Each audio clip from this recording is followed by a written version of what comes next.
All right, let's talk about something we all use every single day: probability. Sounds simple, right? But what if I told you there's this huge, high-stakes debate raging behind that word? A debate about what it actually means. And it gets to the heart of whether science is discovering what's real or just describing what we think is real.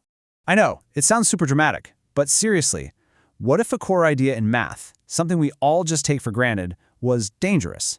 That's not me just saying that. This is a real question being debated right now by some of the smartest people in math and physics. So that's what we're going to do here. We're going to unpack this dangerous idea and figure out why on earth it matters so much. You know, we throw the word probability around all the time. What's the probability of rain? What are the odds the market's going to dip? It feels so straightforward. But here's the kicker. When we say that, are we talking about something that's actually out there in the world? Or are we just talking about a feeling inside our own heads? And believe me, that question has split mathematicians and scientists right down the middle. Okay, to really get this whole conflict, you've got to meet the main players. Think of them as the three big contenders in this intellectual showdown. They're the three different ways people define what probability even is. First up, we've got subjective probability. And this one, well, it's all about you. It says probability is just your personal degree of certainty. How confident are you that something's going to happen? It's great for making your own decisions, right? But, and this is a big but, things get real tricky when you try to use this idea for science. So just think about that for a second. When you say, I think there's a 70% chance of rain, you're not actually talking about the clouds or the atmosphere. You're talking about your belief about the rain. The probability in this view is literally all in your head. Okay, contender number 2, classical probability. This is the one you probably remember from school. It's that clean, simple math formula. You take the number of ways you can win, and you divide it by the total number of things that could happen. The really important part, though, is that this only works if every single outcome is just as likely as any other. And the classic examples make this super clear, right? A fair die. The probability of rolling a 6 is 1 out of 6. A deck of cards, the probability of drawing an ace is 4 out of 52. See, this has nothing to do with how you feel. It's baked into the physical design of the dice or the cards themselves. It's objective. And our third and final contender is frequency probability. This one is all about getting your hands dirty. It's all experimental. It basically says, forget theory, let's just do the thing a bunch of times and see what happens. Probability is the pattern that shows up over the long run. So if you flip a coin, say 10,000 times, and please don't, that would take forever, the number of heads you get is going to get crazy close to 5,000. That ratio, that 0.5 that you end up with, that's the probability.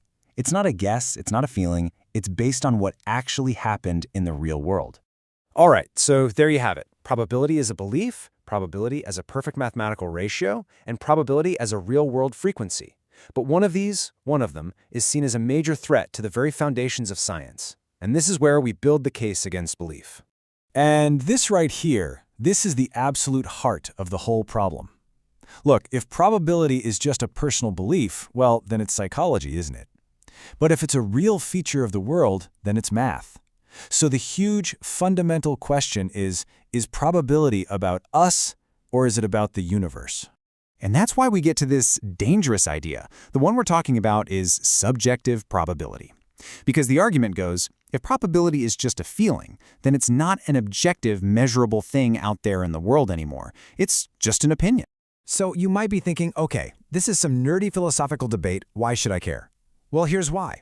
If probability is just an opinion, that has massive, and I mean massive consequences for everything we think we know. This is the point where science itself could just melt away into opinion. This quote just nails it. If probability is just belief, then science becomes psychology. Just let that sink in. All the objective laws we think run the universe, suddenly, they're not laws anymore. They're just the subjective feelings of whoever is doing the science. Okay, to really see why this is so important, let's grab a real-world example that makes the stakes perfectly clear. We're going to talk about gas molecules. Just think about the air in the room you're in right now. It's filled with trillions of tiny molecules bouncing around like crazy. Scientists use probability to describe that chaos, and because they can predict real things like temperature and pressure. But for any of that to work, probability has to be describing how the world is, not how some scientist feels about it. If it were subjective, a fundamental law like thermodynamics would just, poof, become an opinion. So where does all this lead? Well, it points to a really powerful conclusion about the nature of our universe. It's about the reality of randomness. And the takeaway is, well, it's pretty clear. If we want science to actually tell us something true and objective about the world, then probability just can't be a personal belief. It can't. Instead, it's got to describe something real, something objective that's part of the universe. And what that really means is that randomness isn't just in our heads because we don't know everything. It's not just a feeling. It's actually out there. It exists. It's a fundamental part of reality. And that's where we'll leave it, with one last really big question to chew on. If randomness isn't just an idea in our heads, if it's a real, fundamental part of our universe, what does that really mean for how we understand reality?